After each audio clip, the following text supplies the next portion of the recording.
welcome to another episode of Podcast. Which camera do I look at now? Why do you always ask this question? The last episode we also do the same thing.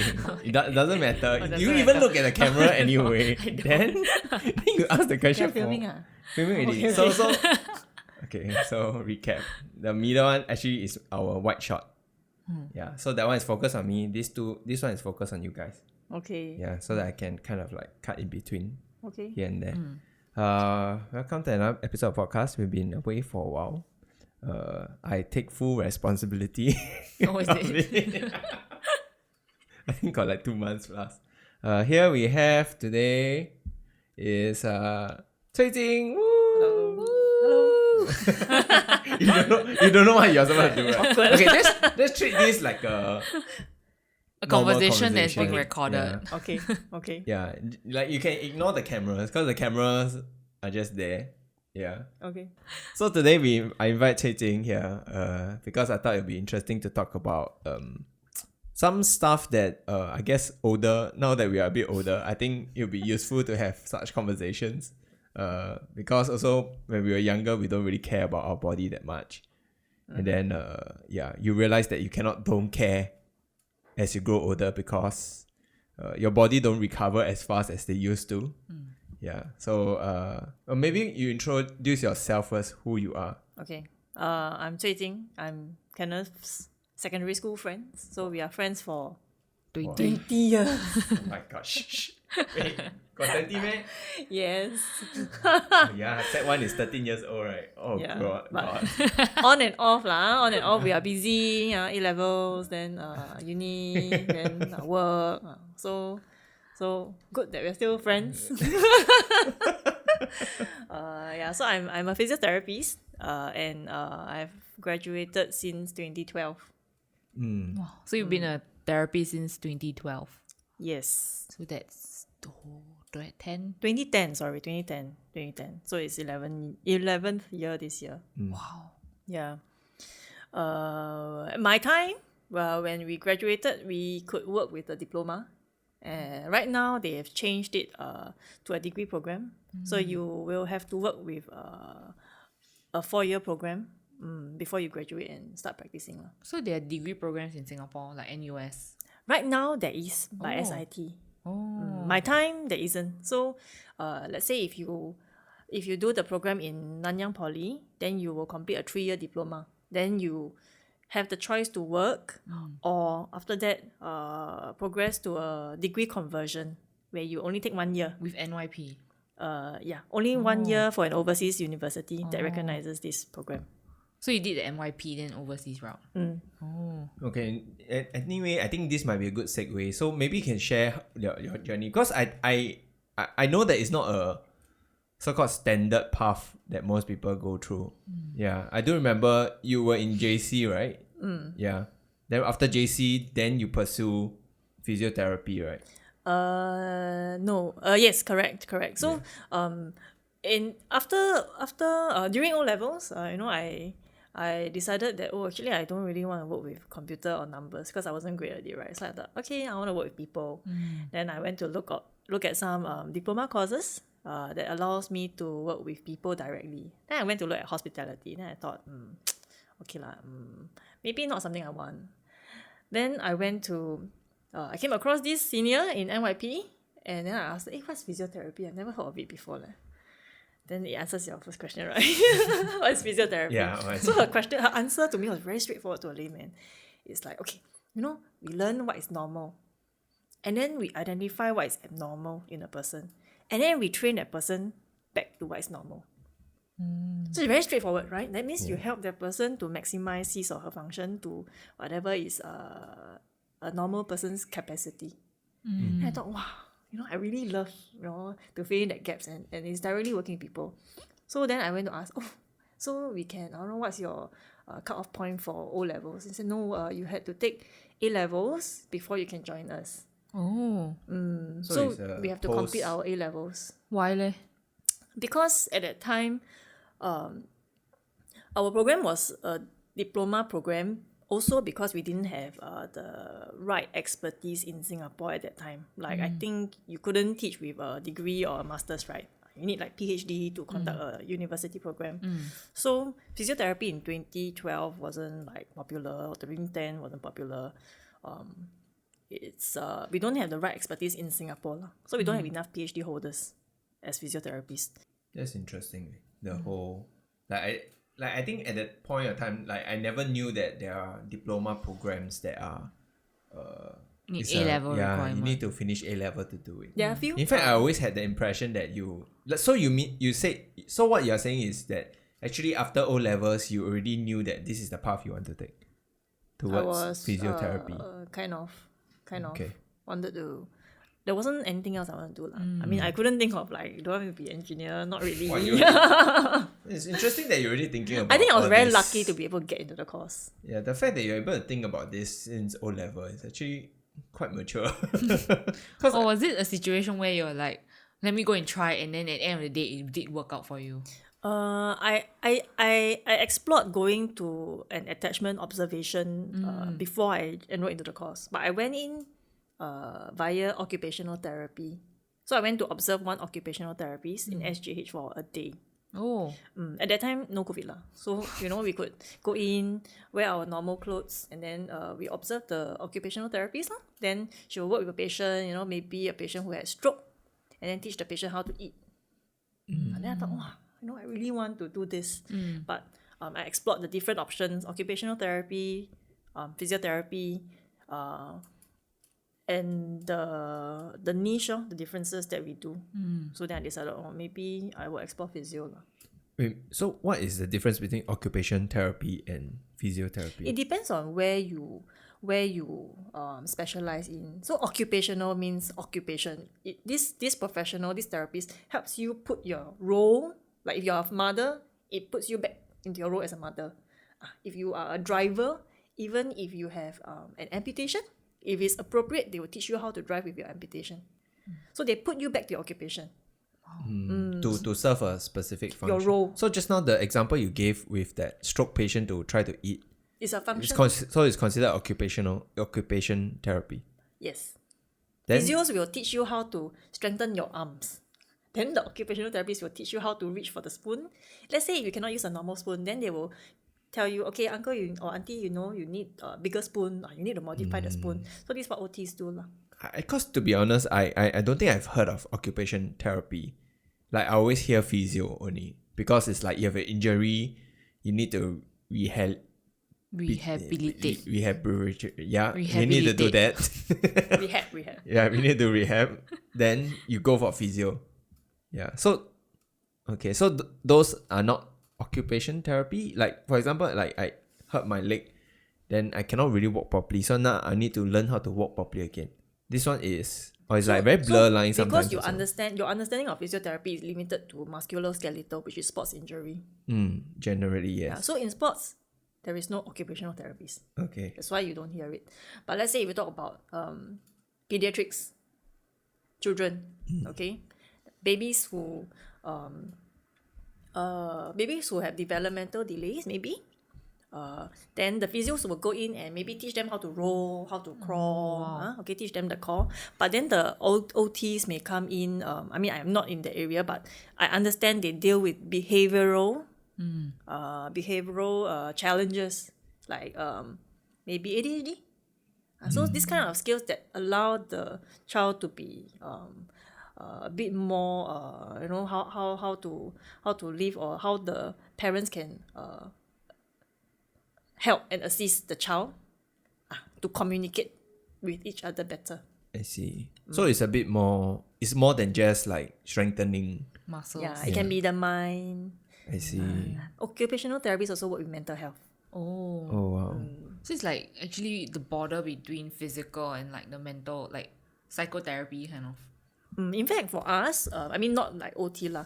We like, for example, if someone who has pain or some issues that we think is beyond physiotherapy, is beyond muscle and bones, maybe it's driven by the brain, Like stress.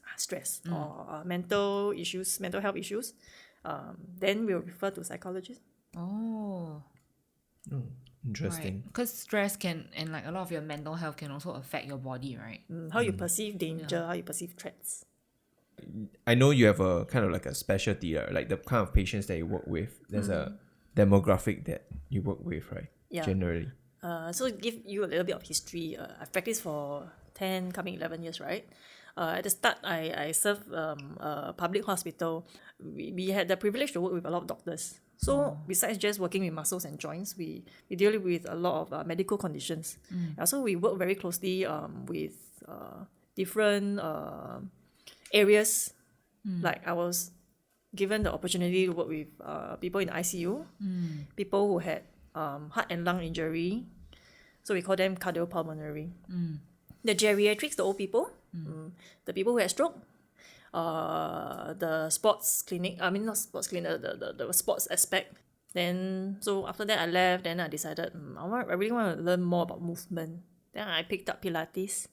And then I left the hospital, and then I focused a lot on neck pain, back pain, knee pain, musculoskeletal, using Pilates as a tool to help them. So exercises. And then after that, I had kids. So I developed a passion for working with mothers. So I really love working with women or women in particular who have children, and our bodies change from posture to the abs to incontinence. And I think in Singapore, we are still creating awareness. And we are all educated women. So we want to be well. We also want to look and feel confident. And I think with juggling with kids, it's very challenging to take care of your own body. Yeah, as much as it is challenging to take care of elderly, right? But as a role of a mother or woman in the society, it's complicated lah. Yeah, you are a caregiver for your child, your husband, and then your parents or your parents-in-law. Yeah. So I think, I know my passion just grew very strongly to work very closely with women to empower them into their roles. Are you talking about people who just become mothers, or are you talking about like mothers in general? Because I'm assuming that you most likely you'll be like new mothers because their body is changing. They just gone through 9 months of holding something in their belly or uterus, not belly. Sorry, womb. But womb. Is it the same? Uterus. Yes, uterus is the medical term. Womb is the more layman. Slang. Okay. So I'm assuming that a lot of times, I guess, women needs a bit. New mothers need a lot more support during that transition.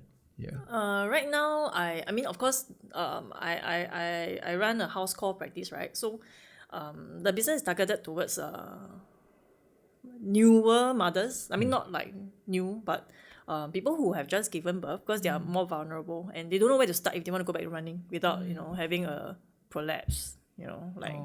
Your organs descending or getting heavy. So of course my targeting area is that, but I do work with older women as well.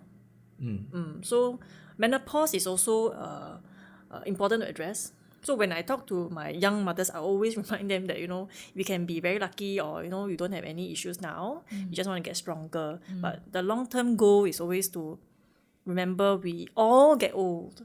Okay, whether you're healthy now or not, eventually we will get to menopause. Our hormones will change, our muscle mass will change. So our activity status now is important. It's like working, right? You're young, you have a lot of potential. Then companies want to hire you, so you work hard and then you earn a lot of money to save in your bank. Then as you get older, maybe the opportunities will change, or you just want to work lesser lah. I think our bodies are the same, whether it's mothers or not.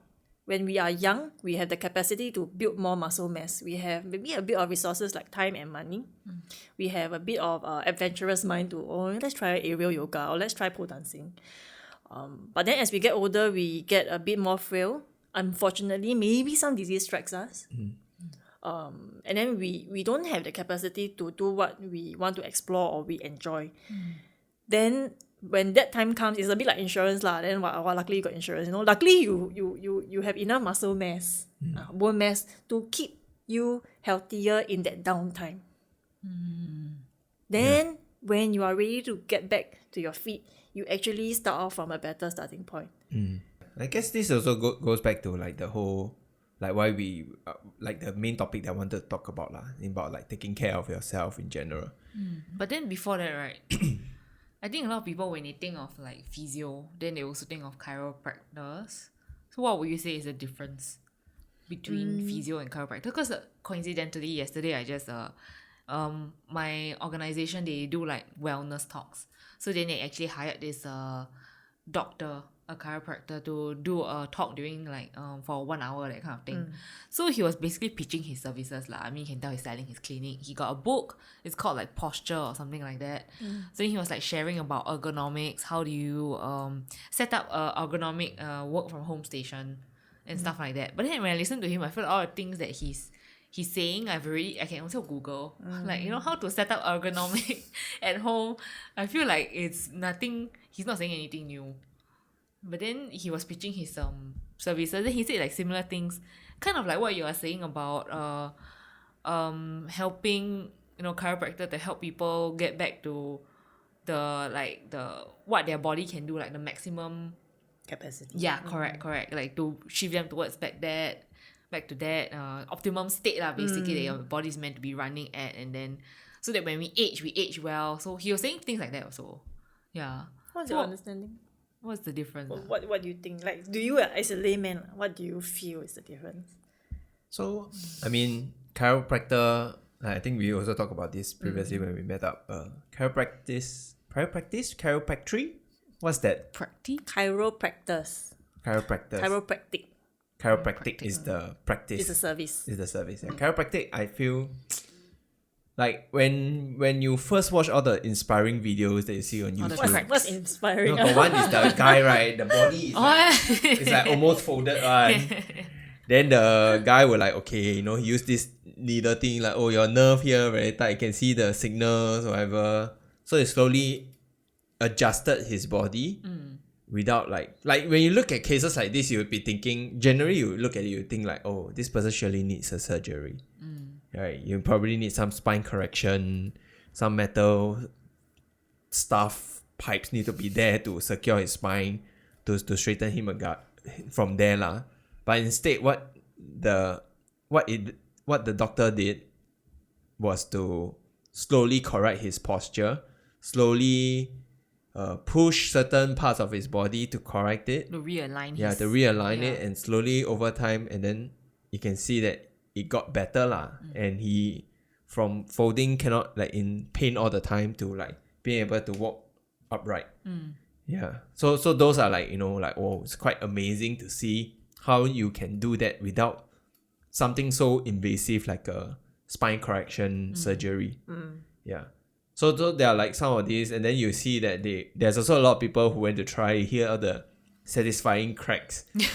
Like, I mean, like, generally, like, I like to crack my knuckle. Sometimes like when I stretch my neck, I also will have a bit of cracks here and there, and like that sense of it's like very satisfying. So when you look at it, you're also like, oh, I feel like I want that. I feel like I need that, because whenever you crack something, generally there's this release. That it feels good.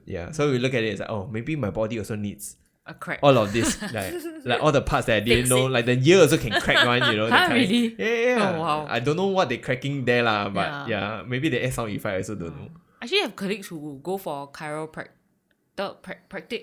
quite frequently, like ex-colleagues I think you go like every once a month, that kind of thing. Yeah. Usually it's a package also lah. So my understanding is also it's not cheap. Each session is like definitely above 100, close to 200 maybe. And then you sign up a package is like maybe I don't know, 10-20 sessions.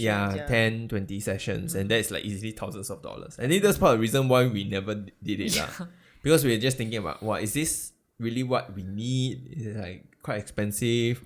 So we always held back lah. But every time my ex-colleague came back from, like, the next day, she'll be like, she looked very like relieved, or like she talked about how satisfying it is, that kind of thing. So I'm like, oh, seems nice, I think we are different. Like if you ask, how is massage different from Tuina?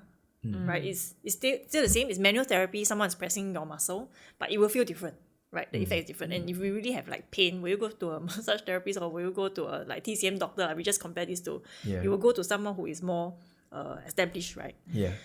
So, okay, I do not entirely know what their scope of education is, but chiropractic school is quite a big thing in the States lah. They're not registered in Singapore. It They're not sounds- registered yeah. practice in Singapore. It sounds like you're saying that chiropractor is the massage.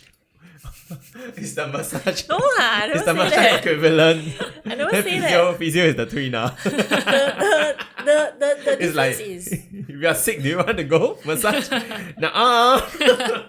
because okay, and physiotherapy is only in the past decade quite newly registered. When registered means if you want to be a physio in Singapore, your name needs to be on the registry, and then you cannot anyhow like, oh, I come from Singapore and then I'm practicing in Australia, right?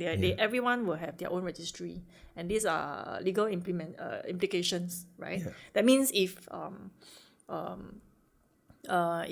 my treatment is contradictory, or if it's of concern, then someone can raise to a body lah, or that regulates us. But I think in chiropractor services, there is no regulation in Singapore yet. TCM is regulated in Singapore. Yeah, so having some form of regulations actually is Accountability. quite important lah. Yeah. If you want to go lah. Yeah. Yeah. But having said that, I really think even in physio or trainer or massage, is who you see, right? You see one physio for 10 sessions versus another person who see the other physio for 1 session, right? You get a different outcome. Yeah, the therapist is very important. I think I have clients who have benefited a lot from chiropractic services as well. I think if manual therapy in a good way can give your body some form of feedback, it can relieve your symptoms. But it really, like what we learn in school is we always set goals with patients or clients, like what do you want to achieve today, or what do you want me to help you with? When you see so many people already, what do you want me to help you with? You want to get stronger, I'll teach you exercises. So some of my clients, they see, I do have some mother clients, right? They see a TCM for trainer, they see acupuncturist, they see a chiropractor for their joints, and then they see me for exercise for their muscles. So they feel that they're covered lah, everything from the bone to the joints to the gel to the collagen, everything is covered. So they feel good lah. Yeah. They feel good lah. But yeah lor, really it is a consumer choice, because after all it is a business. Understand. Because I realized that the other thing that I didn't always read about is the harmful side of chiropractic or chiropractic. Yeah. So I think I tried to read up a bit lah. Realized that actually there are also horror Like what? stories of, like, I don't know, just make the condition worse, and then like sometimes like people sue the clinic for making it worse. Yeah. Because sometimes you look at the way they do things, it's like you just pray that they know what they're doing. Yeah. The way they twist certain parts or like press certain parts is like, it feels like you can injure someone quite easily if you, I guess, like don't have experience, or just like maybe slipped or something.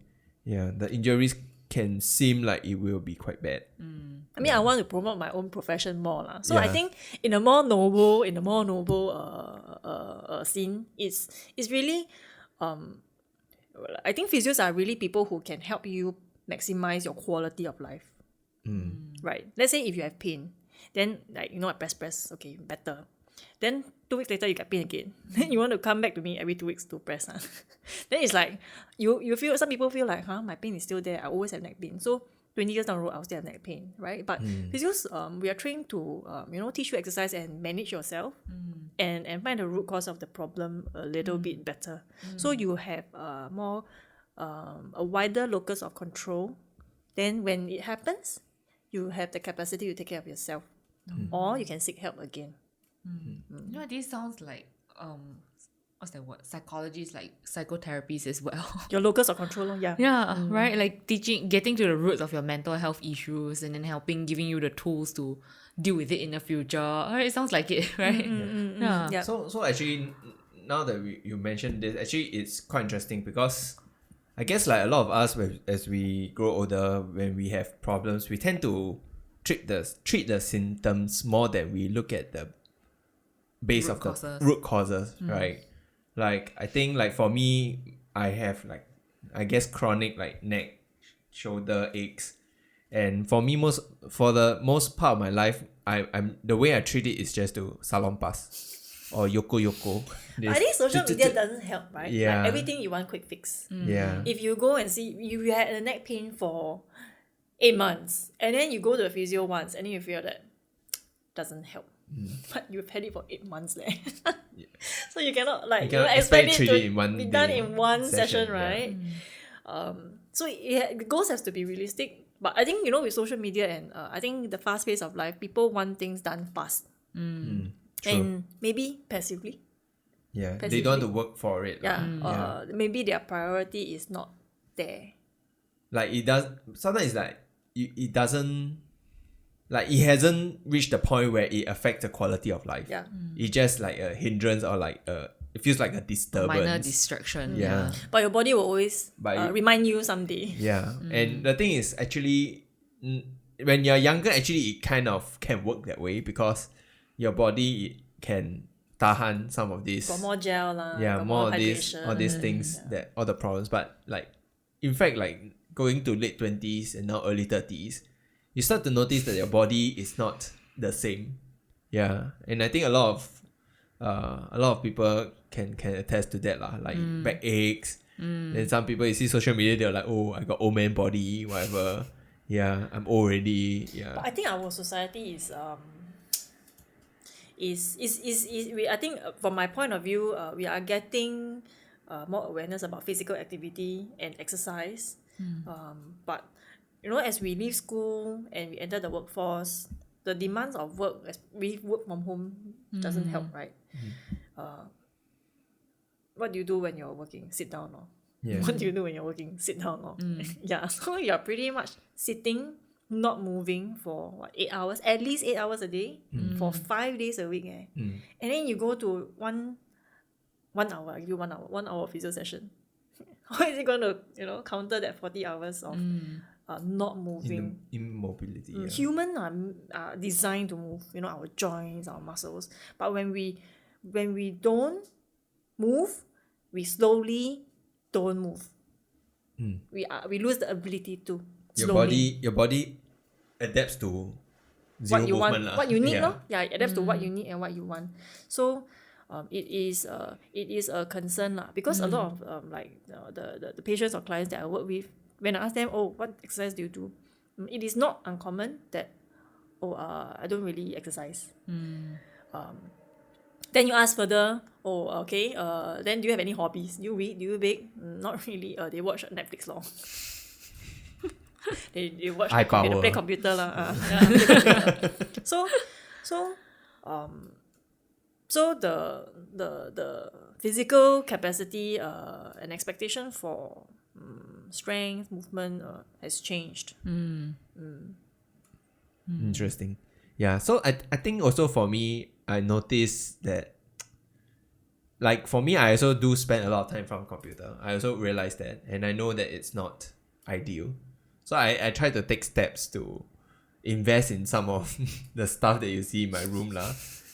Like like proper chair, cause it's like, okay, I'm gonna sit for so long. I need to try to sit properly. Like rather than slouching in front of a table. I make sure my table is solid. I mean now I have a standing desk, so I try to move a bit here and there lah. Sometimes I also realize that sitting too long, my body also feels off. Yeah, like you feel like, okay, I need to stretch, I need to sit up, I need to move around. Yeah, so I personally think that it's like some of these things are not cheap. I have to say that I'm privileged enough to be able to invest in all these things lah. Yeah, but some people also look at me like, you spend so much on this. Yeah, like me and Yvette recently, we decided to invest in a Herman Miller chairs. Ouch. Yeah, she didn't feel like, I mean, I have to say it's not needed per se. Yeah, but yeah, I just thought that it's a good addition lah. And from sitting, cause I think Yvette also noticed, and I was planning to make a video, but not yet. But maybe you all can see soon. Like there is actually a difference lah. You feel different, right? Yeah, I You feel feel better, different. yeah. I feel like my neck problem. I also like been kind of like on off about it because it's like I don't really know what is the problem. So I can share this story. So for a long time I always thought like, oh, maybe it's my monitor positioning. That I always do this. That I guess it kind of contributes also. So I like try to adjust here and there, and then it didn't really help. Then the next thing I realized is maybe it's my sleeping posture. So sleeping posture, I realized I tend to have like a favorite side to sleep. Yeah. So or like I always sleep on my side. So I was like, you know what? Maybe I should stop sleeping on my side. I should sleep like that, like a zombie lah. You know, like face up. So I did that. Actually, it felt better. So separately, there's a period of time. I realized whenever I'm sleeping, right, I will like choke in my sleep one. I'll be like, then I'll be like, I thought I'm gonna die, and it happens like relatively frequently, like just literally gasping for air halfway in my sleep, you know. And it happens a few times. Then I'm just like, I thought I'm gonna die. Do you have sleep apnea? I thought I don't have, because I always stay on my side. So I talked to a doctor about this. I thought maybe I got some problem lah. So he told me that actually this is a very common thing that happens when you sleep like that. Yeah. The best natural way to sleep, according to the doctor, was on your side. Yeah, because it prevents like collapsing of your airways and all. Yeah. So I noticed that when I sleep like that, I get that. I think recently I also feel like suddenly I wake up like I thought I like kind of like stopped breathing. I had to wake up. I woke up because I stopped breathing. Yeah. So it's quite crazy lah. But yeah, I try to tend to sleep on my sides right now. I try to sleep the other side that is my favorite side. I used to sleep on my right, then now I sleep on my left. And I think it helped a bit lah. On a side note, sleep is very important. Lack of sleep can change our our physiology. That means like our hormones in our blood, like how our brain shut down to recover. Sleep apnea, if severe enough, can actually lead to heart failure. So sleep itself is very important, both for recovery and also if you identify any issues with your sleep it's important to address it medically lah. Like my husband just went, okay, anyway, I think it's okay lah. He went for a sleep study. Yeah, then so the sleep study is they will put a lot of things on the face. So you stay overnight like in a they sleep is that a hospital? Yeah, hospital. Also hospital conducted. Then they will observe like your breathing, then like some brainwave or something like that to observe how deep you're sleeping, or if you're. Is this okay to review? Is this like medical in confidence? Okay, no, never mind. He's my husband. Okay. We don't know who is it, but yeah, sure. Okay. Yeah. So I mean, okay lah. After that, the report was like, okay, not normal, right? Normal. Yeah lor. So what could have been the abnormal? Like I think possible things. He said the technician, the sleep technician said, oh, don't have like structure obstruction, something like that. So maybe like your tongue didn't, or you didn't like stop breathing totally, that kind. Okay. Because some people, I remember, I know people who sleep and they need the breathing machine to keep their airway open so that they don't stop breathing. Yeah. So what's the best way to sleep on your side? Actually, my opinion is the best way to sleep is to stay active in the day. It's really not totally the bed or the pillow. Because when we are physically active or we exercise well enough in the day, our body is less stiff. We have more restful sleep. Our brain hormones are also a bit more regulated. I mean, general the body, and it's easier for our body to fall asleep and stay asleep. Some people can fall asleep, but they wake up at 4 a.m. every day. Then they have difficulty fall asleep, or they just wake up every night, which is disruptive. Yeah. Right. Some people have difficulty falling asleep. Then they will sleep very late and then they wake up very tired the next day. Yeah, so I feel that my opinion is exercise itself is really important because it regulates how restful you can be. But also, I mean, going back to the how to sleep, right? The bed, I've had patients like invested in like $16,000 bed. My God. Wow. Because, yeah, and then like pillows after pillows, right? They are Yeah, $100 pillows. I tell you, pillows I also invest also. It's 100 plus. This one $40, try $80, try, then try, like still the same. Yeah, but really, it depends on like what kind of sleeper are you, and if you sleep on your side, you need a softer bed. But if you have a firm bed, then you need a higher pillow. You cannot have a soft bed and a high pillow, right? Because your neck will be like that. Then you cannot have a low bed, like a hard bed, and then like a low pillow. Yeah. Yeah, so it's not just the pillow or the bed; it's how you sleep and how your bed is or how your pillow is. Then how to find a good pillow? It's trial and error, right? Is there a How you sleep, lor. Is there a better way to do this? Because I seriously don't know how. It's literally right now it's trial and error. Like I bought new pillow, then I try. Then after that, then I buy a new one to try. That's like, okay, this new one better. But after a while, I realized suddenly I have this radiating ache. yeah, Right? Remember yeah. there's one, I had this radiating ache that comes here. I think it's because of it's too high. Yeah, lor. Yeah. Too high, then it becomes a Then problem. I tell Yvette take this pillow. Whenever she take, then I take back my old pillow. Then I was like, okay, it's better now. Yeah. You need to be more flexible, I think. I don't know lah. That's the pillow issue. Also, the other thing I heard about it is that if like sometimes we wake up feel like we are on the wrong side of the bed, like body aching. My understanding, I don't know. You can correct me if I'm wrong. My understanding is that sometimes this happens because we are too tired, so our body is not getting enough rest. So when you sleep, you are so deep in the sleep that when you're in the wrong position, your body. Because my understanding is sometimes it's normal for your body to you move yourself throughout the sleep, right? Throughout the sleep. So it's like they say that sometimes it's like you're in the wrong posture, but your body is so tired that it doesn't wake you up to adjust. Then that's why you wake up feeling like, oh, I have this weird neck ache, this terrible neck ache, back pain or whatever. I don't have a particular formula for like how to sleep or what to buy, but I mean only for pregnant women lah. The most helpful tip is lie slightly on your side or on your side. So I think it works for most people also. But some people just cannot sleep on the side. They like to sleep on, some of them like on the stomach. Some of my patients who like to sleep on the stomach, I tell them, I think your bed needs a hole. Because then your head needs to turn like that. Yeah, right. Then your bed need to have a hole. They buy the massage chair. Put the cloth. Sir, how much is sir? How you want to sleep, sir? That's the best way to sleep. If you sleep face down, then you sleep like that. Yeah. Back pain, right? Yeah. But to be fair, I think when I was younger, that's how I sleep also. Really? Let's sleep. Just anyhow, then you wake up fresh. Yeah. When not up to like a few years ago, I've been sleeping with my neck turned to my right. Like, Actually, our bodies will tell us how to sleep in the most comfortable way. Yeah. So if your body has a certain deviation or preference, right, your body will always go to that pattern one. You realize if you always cross your leg, you always cross the same leg first. Then you realize, oh, I need to change leg. Then you change You cross one leg, right? Usually, is it? what do you mean cross one leg? like when you're sitting, and then if you cross your leg, yeah. usually you will start with the same leg first. Yeah. Every time the same. And then you realize, okay, I need to change leg. Then you will change the other leg. But subconsciously, your body will go to the movement of most ease.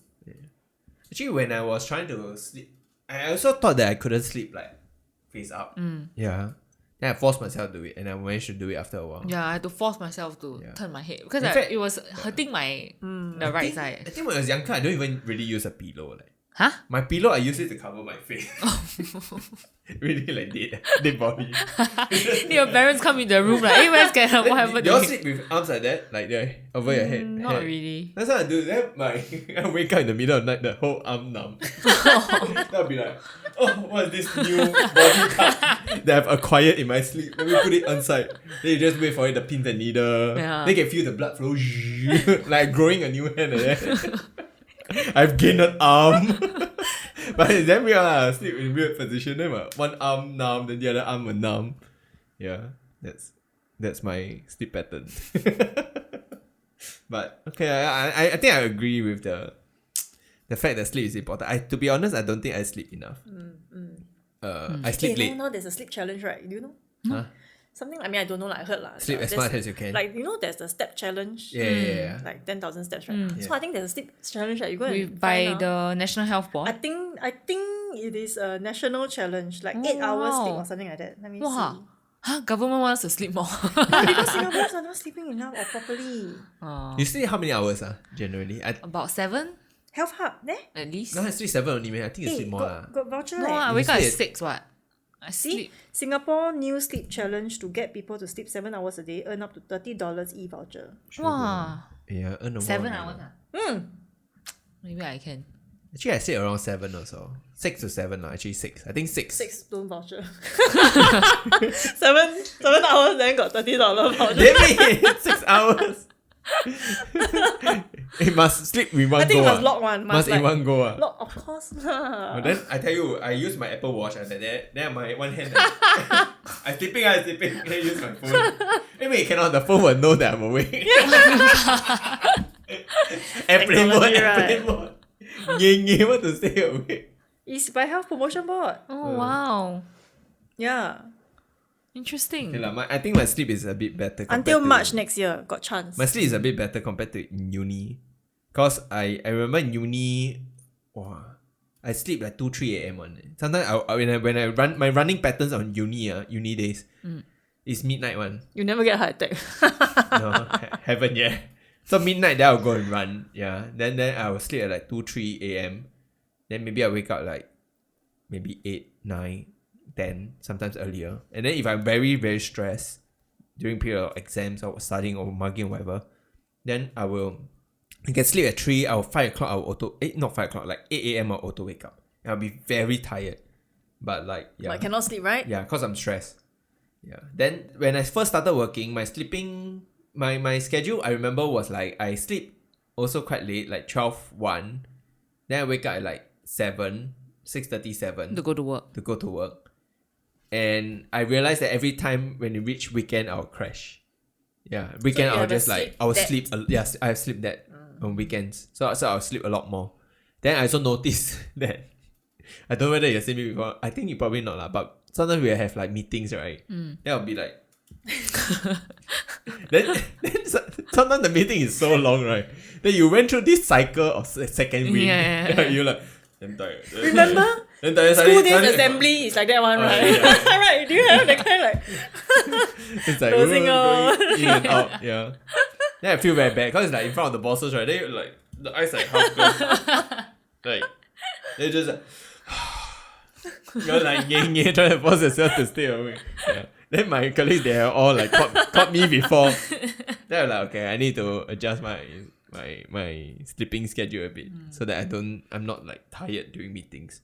Like if you are generally like moving and like actively thinking, then like okay, I can generally be awake and still feel fresh. But moment like meeting, sometimes there are like moments that you don't doesn't matter, doesn't concern you, right? Then that's where the lull comes in. Then when the lull comes in, my body is immediately like, okay, good night, sleep tight. Actually, I realized right now that we're working from home, I don't have that during meetings anymore. Because I can just, because the video not on, right? Then I can just distract myself with something else or check email. Event Easier to bosses, stay awake. event bosses, Yeah. are you listening to I'm this? multitasking. Multitasking. That's what you always say to me when you were listening to me. Are you listening to me? Yeah, I am. They're still looking at the phone. Irritating. Yeah. But one incentive, okay, I mean, talking about work, okay.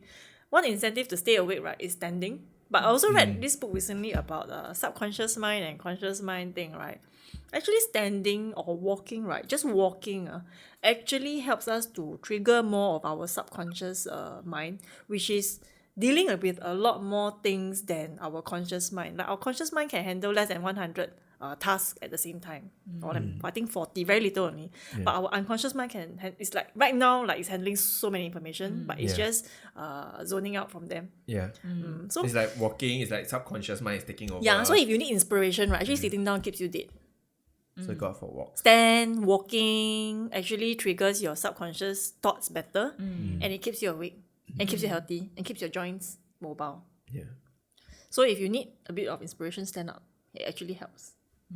And reduces your back pain. You heard it first here. Podcast exclusive. How to be creative, just stand. All these morning assemblies in school where you're standing, that's where all the creativity comes because in. right, they talk about this book talks about convergence thoughts and divergence thoughts. Convergence thoughts are things that we need to focus now, like writing an essay. But then you need inspiration to write essay, you need the points, right? So when you want to come up with creative, like you do marketing, right? So you need like innovation, right? You need novel ideas. Our brain and our body are quite stuck when we sit down because our environment is stationary. We don't get the divergent thoughts coming in. So when we want to have divergent thoughts, it helps to walk and move. And then when we, our subconscious mind pick up some information, the divergent thoughts suddenly give us like sixth sense or eureka. Then in school, how come during creative writing, we all never stand up? No wonder I never write well. It's because I'm seated down. Maybe you're sleeping. Yeah, fighting the V monster again. My eyes. Yeah, in fact, there are a lot of benefits like back to exercise and physio, right? I think we don't talk about specific sports or skills or just physiotherapy. Keeping ourselves active and exercising has a lot of benefits. Like when I was in our final year, my classmate did this project, right? Does exercise improve our executive functioning? So his research is about, I was a test subject, right? So he said, okay, you need to run until you like want to die, want to vomit, kind of run your max, right? For as long as you can. I think I taught him for 4 minutes. And then, so before the run, he will ask you to do a test, like a memory test or like a reaction test. Yeah. Okay. Then you run, like maximum. Then after that, immediately you do the test again. The result shows that there was significant improvement in executive functioning. Memory was better, reaction was better. So that gives you the reason to exercise. But that's also because there's increased blood flow, right? So you keep yes. and there's adrenaline also, because you were The real physiology or the blood changes is there are some studies there I don't really know, but yes, you can postulate that there is more activity. There's more blood flow to the brain, right? Reaction. So But generally I have to say also like although I'm quite overweight, a bit overweight, yeah, I do exercise relatively frequently. I think my weight gain is diet, it's not so much about exercise. But I do feel the difference in my body when I push myself versus I kind of stop exercising. In fact, I guess it's a good thing that if I totally stop being active, actually I feel worse. Not just in the sense of how my body feels, but I think mentally I also feel more lethargic. Frequency. Yeah. So the moment I have stopped running for maybe close to 5 months because of my knee. So I decided to rest my knee. So I started cycling. But cycling, you don't get the kind of same intensity as you do with running. Yeah. So recently, I think maybe 1 month ago, I started running again. Yeah. Then I can feel this feels like, even though it's shorter, I run 3 click, but I try to push myself a bit during the 3 click. Yeah, which means also my heart rate is higher generally during the exercise. I generally feel a lot better. Yeah. But so then how we know whether our exercises are effective or not, right? Do you take annual blood tests? Blood test, annual health check lah, do you? Just started, cholesterol that? Just started last year only. So I haven't seen the difference but my cholesterol it's borderline not good. But haven't exceed yet. Exceed a bit. So it's borderline not good yeah. Do you have I think routine last year, health check? because my organisation will have so I've been. So I think every year will have, but this year don't have it. Yeah, this year I never do. Actually, this year I also never do. Yeah. I did mine last year after COVID struck. Yeah, I should. Yeah, mine was August last year. We should, at our age, should we do it every year? Actually, if your first year is good, you get my doctor last time told me, oh, very good, if you're a student in class, you get A plus. I was wow, very happy. Then after that, 2 years later, after my second child, then I took again. I was like, hello, my cholesterol is so high. Yeah. And then, so if at that time, my doctor said, don't need to take next year lah. Take 2 years later because it's a clean bill of health, right? Yeah. Then I took 2 years later. Then I was like, wow, my cholesterol is so high. So then when my cholesterol, my any marker, if it's dangerous enough, like low red blood cell or anything, right? Then of course it has to be more immediate lah. Like 1 week later you check. Yeah. But let's say for me, when I have a high cholesterol, then I want to check every 3 months or 6 months. Because then I can act on it. This is my rationale. I think mine was cholesterol also. Was borderline. But like so I think I did mine at, I think both of my agencies went to MinMed. So it was the same. Then, so it was like 1 year after another. And I think it improved in the second year slightly. But it was still borderline. But I improved. Why did you improve? Because you know you were higher and then did you try? I think I exercised more. Because you know it was higher, right? No. Oh, you don't know. I was just exercising. Okay. I just happened to be exercising more. Okay. Yeah. Then you found out that there's a trend. You just observe lah. Yeah. As in now that you mention it, then I realized, actually it did improve lah. And I think that was when I was exercising a bit more. Like running a bit more. Cause I think maybe that was like, I think I was just exercising more. Yeah. But then the thing is I keep falling, right? If you notice, I got keloids on my knees. So then I think nobody noticed. Only you noticed. No, I saw bruises. Oh, because you were doing the stuff on her lah. That sounds wrong. But okay. Maybe context. When Cui Jing came, she actually gave us a consultation on some of our body. Crack you, fix you. Yeah. she put me in a lot of pain just now. Yeah, it's quite interesting because So she was correcting Yvette. Yeah. But you're saying you're running, yeah. Yeah, so that I get scared of running. So I've been running since like beginning of this year, I think. You still fall. I Yvette fall is at not least once a year. Yvette is not a very... Does it trigger, like, does it make you question why you're falling? You're not 3 years old. I can. Yvette is a... I don't know how to put this nicely, but she is mildly psychomotor challenged. But not normal, ma. Like generally, physical activity is not her forte. So she can be Clumsy lah. Clumsy. Okay. But actually, I think it's like awareness thing. Like sometimes I see her on escalator. People escalator normally you go in immediately, you stand in between the Correct box. the box, right? She can go into the escalator standing in the middle one. Then wait until the thing gone, then she You got OCD, is it? You always but it's like, isn't it like a normal human behavior to go to somewhere safe? Like to her, she just go in and then like if it's in the middle, then she will when it's like a bit unstable, then she will adjust. But for me, like most people would just go in the box she already, play right? netball, she's a shooter leh. Yeah. Okay. Zun one, you know. It won't matter if you're gonna fall off an escalator at the end of the day. Yeah, so I don't know, like generally, like I when she fell, right, I also noticed that when she fell only when she's very, very tired. Then she start to lose that awareness and like the concentration to run properly. Because your body cannot cope with Yeah. But to be So fair, the last time I fell, right, was towards the end of my run. fatigue. Fatigue Yeah. is a cause of injury. but to be fair, I think it's also because you're not a seasoned runner. So to you, running is not like like if you push yourself to like the unconsciously you don't carry yourself properly. Wait, I ask you, if you play tennis, will you fall down? I can get injured by Okay, but like you won't twisting fall too down. fast.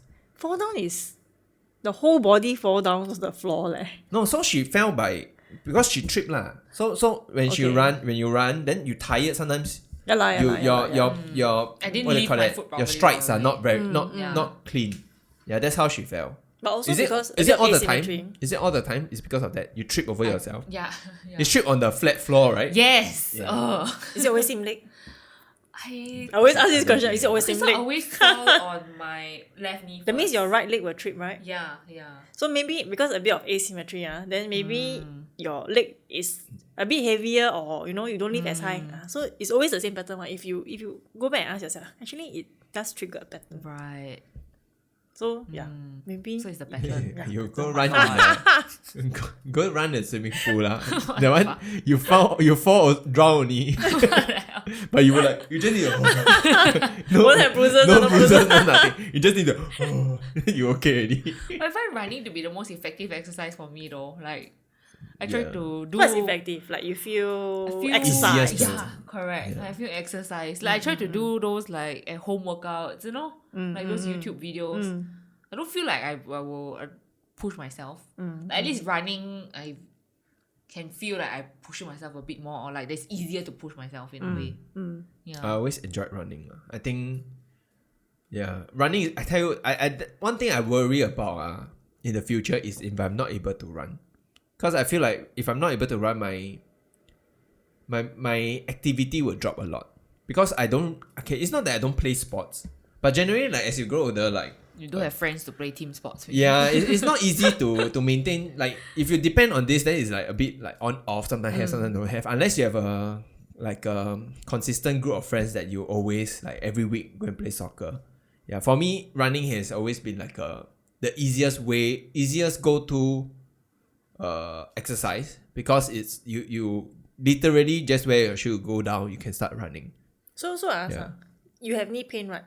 Then knee pain is also triggered when you run, right? Yeah. So are you doing anything to prolong your running lifespan?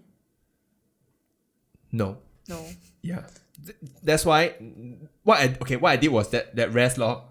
Like I stopped running because I know that maybe in my mind is like maybe what I need, because I don't understand my problem. I know I have this problem, and I know that by running it will continue to feel like I can feel like the problem is not going away. Yeah. It doesn't, cause when you're younger, sometimes it's like, oh, I got this pain. Then like you just tahan a bit and then it will disappear somehow because your body adjusts and heal. Yeah, but now they're older, right? When you're like do some other things, like okay, maybe 2 weeks later I will feel better. Then 2 weeks later, when did I say will be? I think another 2 more weeks lah. Let's just see how it goes. Then it's like okay, maybe I run slower. Or maybe maybe run slower is not. It may be more pain. Okay, let me go faster. Yeah, so it's like try and error, like this kind of things. Like I won't know what's the root cause, man. I only trying to treat the symptoms. So like I started wearing a knee guard, like to hold, and I felt better when I run. It feels more stable. Yeah, but like I'm still not treating the problem. I'm just relieving the. It's like if you got pimple, then you put makeup lah. Yeah. Right. Yeah. I mean, I cannot relate, but sure, yeah. You got messy hair, then wear a cap lah. Yeah, sure. Well, you still can wear a cap, Yeah, sure. When I wake up having a bad hair day, right? Sure. But yeah, I mean, you're right lah. I'm not like taking enough active steps. Yeah. So if, let's say, not criticizing, okay, but an example, like let's say if this activity is very important to you, then you are having challenges in this activity. So then this is what physios do lah. Right? We are there. Okay, let's troubleshoot. Why you cannot? Or what's causing your pain. Then we put you back to running confidently, no pain, so that you can reach your goal when you are 60 years old, 70 years old. You still can run. I mean, of course, you may need to modify, right? But if pertaining to what you are today, there is no reason why you cannot as a 33-year-old to. Oops. Yeah. You don't know your age. I mean, I'm not self-conscious lah. Guys, I'm 33 this year. I'm going 34. Where my 33 gang at? Woo! Oh, the 88 rise up. 88 rising. Isn't that the label? That's the channel. That's the music label. Yeah. 88 rising. How about music? I'm very like, let me. Oh my god. In fact, when she first asked her, hey, you want to do the podcast or not? Then she's like, what's a podcast? For example, she's one of the youngest boomer that I've seen. Boomer, yeah, I call me boomer. Like, walao. No, but okay, I wanted to ask you. Okay, so I think one question is, how do you go for a physiotherapy? Because okay, so to be honest, at least for me lah, my understanding has always been that in order to sign up for physiotherapy, usually I have the idea that firstly, some part of me is broken. Not like bone broken, but like something is like wrong. Medically I need wrong. and like to a point that I cannot walk or my leg is tilted or whatever. Then I need to go to see a doctor, then get a referral, then go for physiotherapy. And that whole process actually feels so tedious, especially when you start working, that it becomes a barrier to feel big enough for you to go through all this. It doesn't. The problem sometimes you feel is like you just let it go nuisance, and you don't think about like I need to go for a physiotherapy. And then even if you think about physiotherapy, it'll be like, oh my god, I have to go and get a referral, go and book appointment. Yeah, then don't know how often this physio is, how much money. Yep. But like, based on the conversation that we have, I feel like it sounds to me like physio is not something that you wait until you. It's like dentist. Yeah, you don't wait until you teeth pain, then you go see dentist, right? You see every 6 months, right? Yeah. I mean, not like you have to see a physio every 6 months, but let's say if you feel like, oh my, like your teeth needs cleaning. Okay, you're like, oh, my posture looks a bit bad, like saying it one side like that, right? Then you feel like, okay, I need to do something about it. It doesn't look right. I don't know what's wrong, but when I run, it's giving me pain. Yeah. Then So what's the process? Is it still that you have to go and see a doctor, talk to it? Because to be honest, sometimes I feel like I go to the doctor to tell them about this. I don't get the kind of love.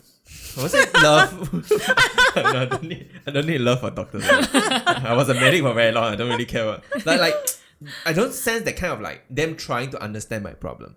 Because they can't really, I mean, what they can offer you is MC, painkillers, or surgery. Yeah. So is the proper way still to go to a doctor first? Or are there ways that we can go about? It's like you go straight to a physiotherapist. Okay, in Singapore, is that good? In Singapore, there are a few practices. Okay, if you want to fix your problem now, you can go to a private clinic straight. No referral needed. It's like a walk-in clinic to a GP. Private lah. Yeah. So it's expensive, but you pay cash.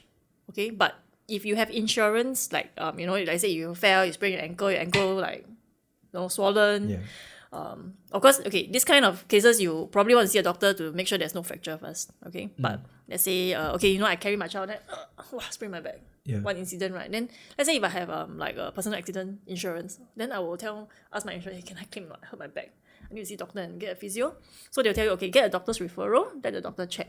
If the doctor feels that physio can help, then they will refer. The doctor will have to write a memo to the physio. Then you bring the letter to the clinic. You can see a physio straight away. Then you can claim. That's if you. But want you to need go a through doctor's the referral. claim process, Correct. yeah. Then if you want to go through if you are like local Singaporean PR, then you can or Merdeka Pioneer. You want to go through the referral route, then you can go to a polyclinic.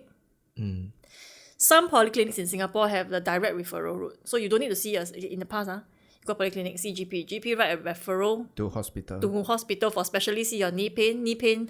Okay, not severe enough for surgery. Then you go and see a physio. So you need to see 2 doctors before you see physio. Now some polyclinics allow you to see a GP, because you don't know what's wrong. My leg pain lah. Then after that, they will refer you to a physio straight away without a specialist. How do you know some? What do you mean by some? So they have a screening process now lah. The polyclinics. So not all polyclinics will be able to do this? Correct. Or Not all polyclinics will be able to refer directly, and not all polyclinics have physiotherapists. So they so will the still refer physiotherapist you. will still be their own in-house. Yes, some. I see. They are. Okay. We don't have enough physios lah. Okay. Yeah, so they are trying to put some physios in the polyclinics. I see. Yeah, I see. I think part of the problem is that this process sometimes it sounds very Tedious. tedious. And I think because of that barrier, even if it's not tedious, then it is cost. Yeah, then people have to choose one. Then at the end of the day, most of us will just be like, I don't want to choose. I'll just live with this chronic ache that I have for ages. So, but I mean, Yeah, until private really physio is cannot make it. expensive. I have to admit.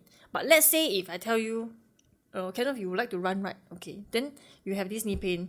Then you decide, okay, see polyclinic and see all the doctors very long lah. I want to get it fixed. Then you go to a clinic. That physio fix your pain once, and you know how to manage it after that. Will that that amount of money for that 1 or 2 sessions be worth it for the rest of your running career? My running career. Running, lifespan, Yeah. it may be helpful. So I see. it's not like you have to see a physio forever, right? You learn the skills. That's what we are taught. Set goals with the patient, and then once you hit their goals, patient is confident, then they can manage themselves.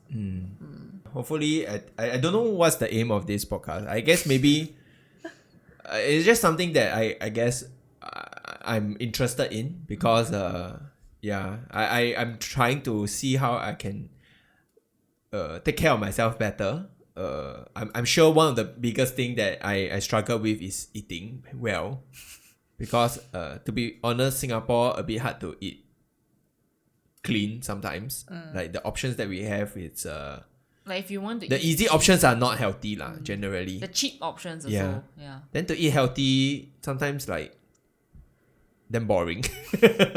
Then I like you just now mentioned about the whole cholesterol thing, right? Actually, what after I got my result, I was trying. I think you probably remember, like I tried to cut down on eggs. Oh, Tried to, yeah. Then I tried to cook for myself, but then it lasted for like 2 months only. Then after that, I'm just like, I'm so sick of eating chicken breast and broccoli. Oh, you tried, right? I Because tried, you know. yeah. So what you said was interesting. The idea of like that follow up after 3 months.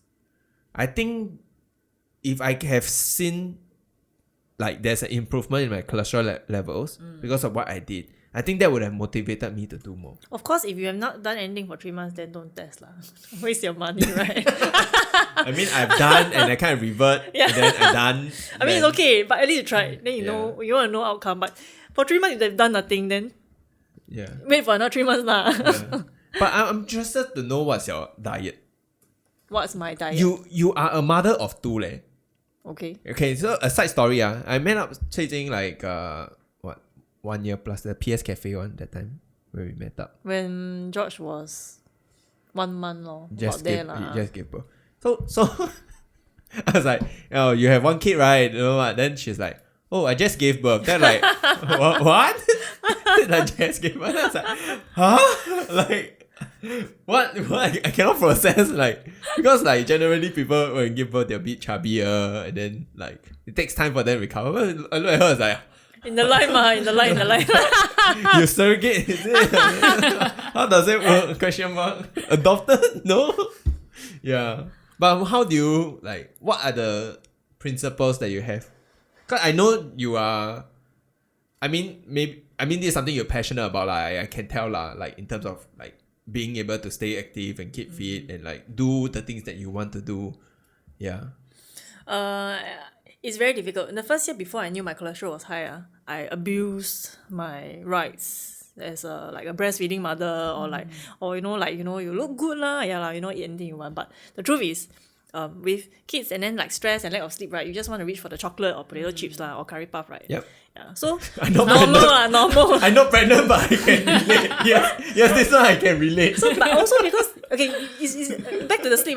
These are also options that our brain go to first when we are lack of sleep, because we crave sugar and fat when we don't sleep properly. Yeah, I read about that before. So then of course it's very easy to make these choices, and then when you take my cholesterol, I was like, oh, very bad.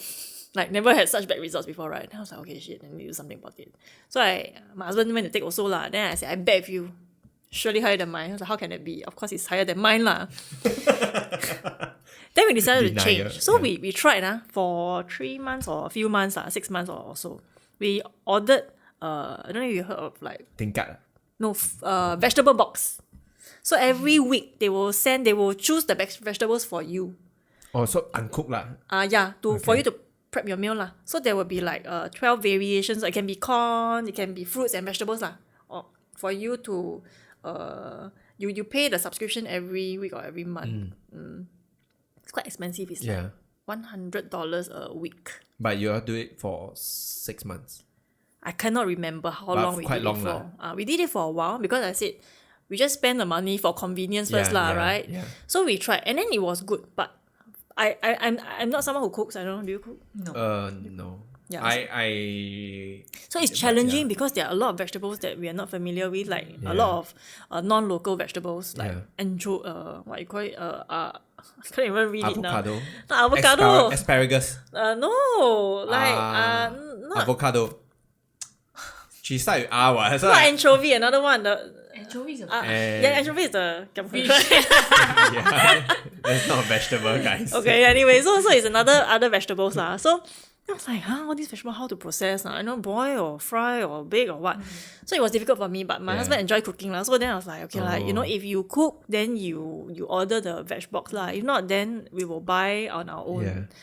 So he did the sums, whether it's money or like variations, right? We actually eat a variation of 24 vegetables and fruits, different vegetables and fruits in 2 weeks. 24 variations of vitamins and minerals in our diet. That is important because we cannot always eat bak choy ma. Bak choy only got this minerals in bok Broccoli choy. lor. Always eat broccoli lor. So we will be deficient in other areas. Yeah. So the variation is very important. Different colors, different types of cooking. Then we did that for a while. And then we decided, okay, let's try to do without the fruit box. And then we did lah. But we realized that our variation and volume of vegetables and fruits dropped. So I mean, of course, it's convenience that we are paying for also. Yeah. And variation. But some of these vegetables are not easily purchased from NTUC or cold storage. So it's expensive also. Then he went to take his cholesterol 6 months later. I mean, it's not in the green yet lah. Yeah. Okay, but it improved. Improve. So how do y'all like then sustain that from there? Do y'all still sustain or do y'all do We maybe not as high like 24, but y'all still make the effort to we stop eating. Okay, maybe not like stop consciously lah, but we eat a lot less beef and lamb, meat. Meat. We still eat chicken. We still eat chicken, pork, salmon, but we eat a lot less beef and a lot less meat. We try our best to take less processed food, sleep earlier, and exercise a bit more. So these are lifestyle changes. What's the delta? Exercise a bit more. Both of us, okay, because both of us are physios, right? And then we really feel the benefits of exercise. So we always push each other like, you need to exercise more. Like I will tell him to get out of the house because like he's been sitting down for 8 hours and then I'm watching TV. He's joining me in the car, like get out of the house. So he would go to the driving range lah to play some golf. He will come back feeling better. So we need to push each other outside of our comfort zone a little bit. So you exercise every day?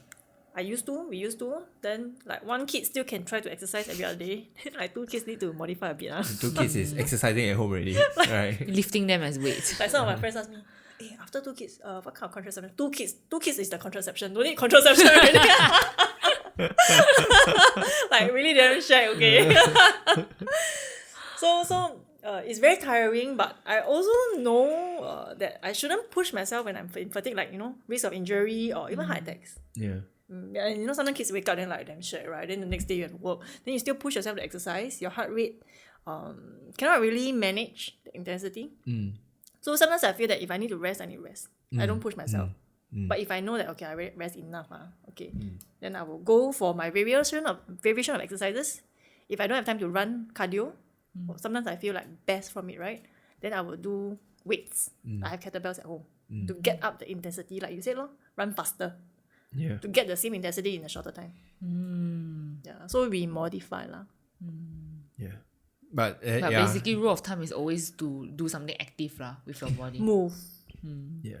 frequently yeah. and The diet thing that you mentioned, it does reflect the same like difficulty the struggle with when it comes to eating well. Yeah. Didn't you try to go for like those Order lunch? subscription. Yeah. what So- subscription? Meal subscription. Yeah, meal subscription. And I did it for a while and I actually don't mind it. Like it's not cheap. Like it's about $10 a meal. But I was calculating and thinking like sometimes I always order also from Grab and stuff. Each meal is also easily more than $10. So I was like, I'm willing to give it a try. And I tried it. Actually, I don't mind it. The only issue is that to keep it affordable, I need to order in advance. And because if you order like only very little amount of meals to come during like each meal time, there's like a lot of surcharge. So what I do is I order more in the lunch time so that I keep the other portion for dinner. Usually they have 2 items in the menu lah, the one that I order for. So I choose one, I eat one for lunch, eat one for dinner. The issue is that someone needs to be around during lunchtime to pick it up.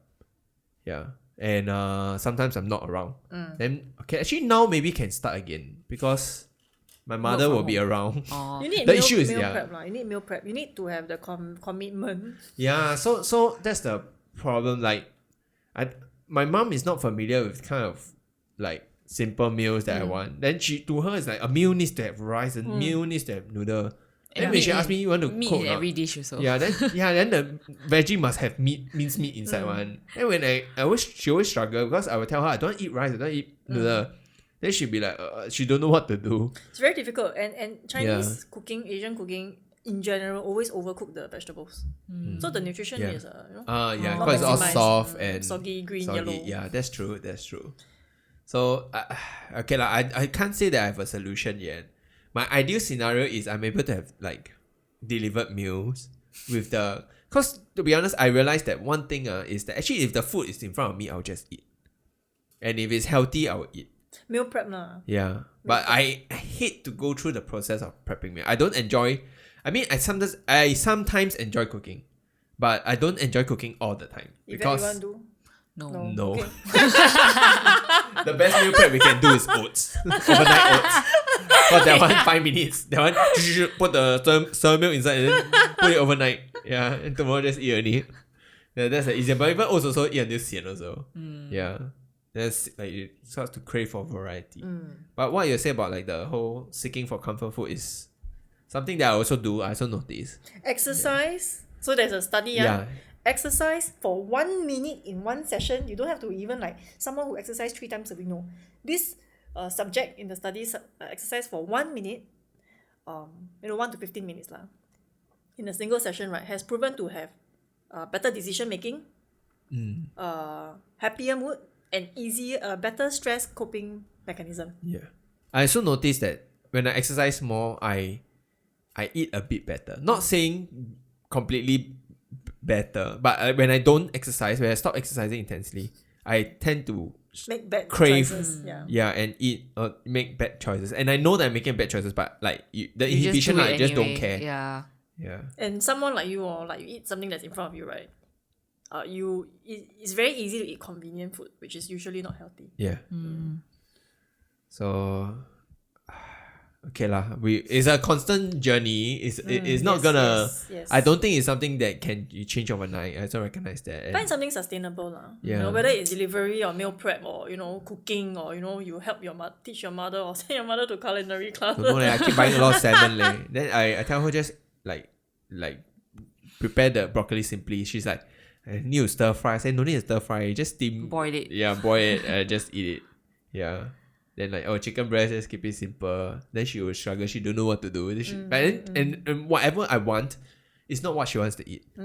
So that's where the thing comes in also. Yeah, but I mean it is.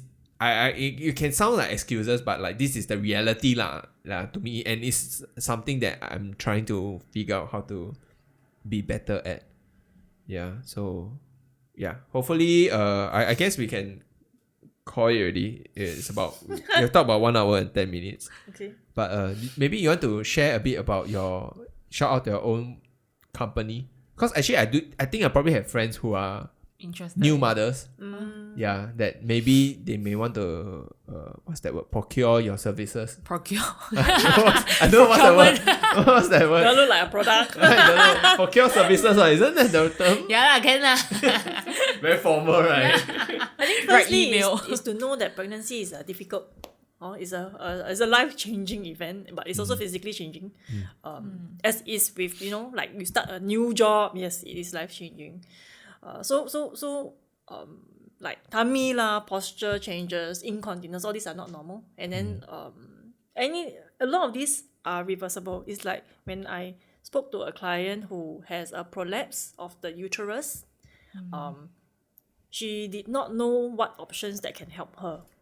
I am not in the field of pelvic health. That means I do not examine the pelvic floor, in particular, like the vagina or the anus area. Okay, but I work externally with the women. So when I spoke to her, then she has incontinence and like prolapse. I told her, there are things like called the pessary, and then she was like, oh, the son is like quite much older. So then she realized, there are pessaries, things that she never knew could help her.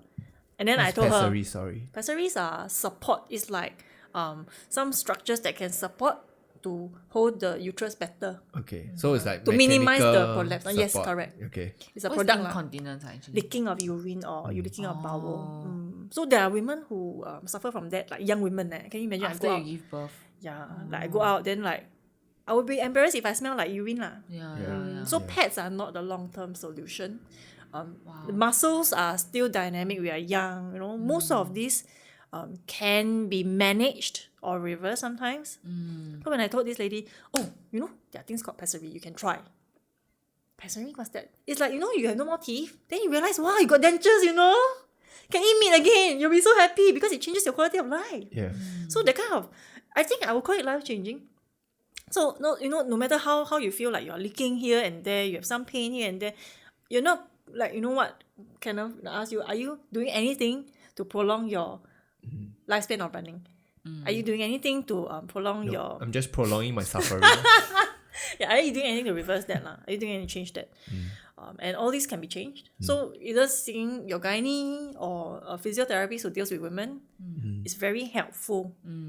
Or mental health with postpartum is very important and very helpful. Actually, now that like it links back like if you are able to feel more like yourself as a human, generally, like mentally you'll feel a lot better. Because I do know like once like certain basic human functions you cannot do it does make you feel very depressed.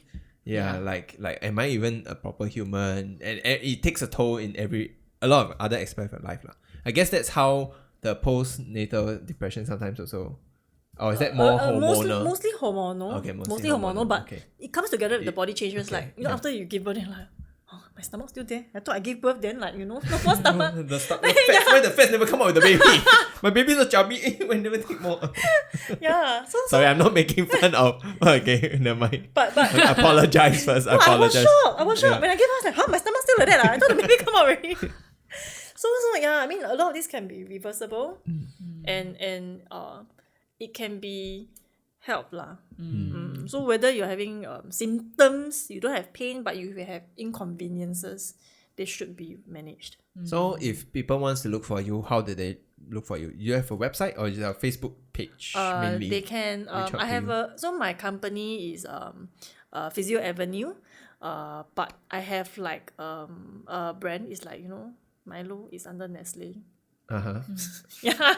Okay. Correct. Okay. Correct. Yeah. Yes. So like Physio Avenue is the company name. Then I have a sub brand who works like brand more to mothers, but directs my marketing more. It's called Mummy Physio SG. So which one is the Milo? The Milo is the Physio Mummy SG. Physio Okay, SG. Mummy. Because I have some male clients, like my male clients are the husbands, right? Or like the caregiver lah. Okay. Then like, oh, my husband neck pain because no carry the baby yesterday. Then like, So the Physio Avenue is physio in general lah.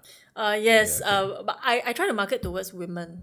But that one is the Mummy It's physio. just convenient for people to, if they have So- claim or insurance, then they don't see Mummy Physio. You don't see Mummy Physio if I issue you an invoice lah. Oh yeah. Yeah. Am I intro? The fuck is this shit? You mommy, you food baby. Yeah, give birth food baby. So they can contact you through a Facebook page or They can. or there's a website that they can like. Yes, they can go to www. You give me a website lah. I'll put in the link lah. Yeah. In the Or they can description. contact you. Oh, you can contact. If it's your But some friend, Are you people, agent? I'll put a link No, lah. I think essentially, you know, anyone who you know who needs physiotherapy, you can always ask me, you know, oh, Okay. you know, this person has knee pain, you know, who can she go to? How can she, you know, feel free to ask. If you have body problems, you also can leave in the comments below. I will refer those problems to Cui Ting. And Because we then all- she will try we to. all grow old. Right? We Yeah, all grow yeah. old. We all grow old. But yeah, this video is sponsored by $20 for referral, guys. Just sleep more. Guys, sign up. Sleep more, you get $30 Sign up already. today and you get 3 more free sessions. Okay. That's all for today. Thanks for listening. Hope you Thanks guys for enjoyed having this me. session. Thanks. Yeah, hopefully the next episode wouldn't take so long. So, see you guys. Bye bye. Ciao.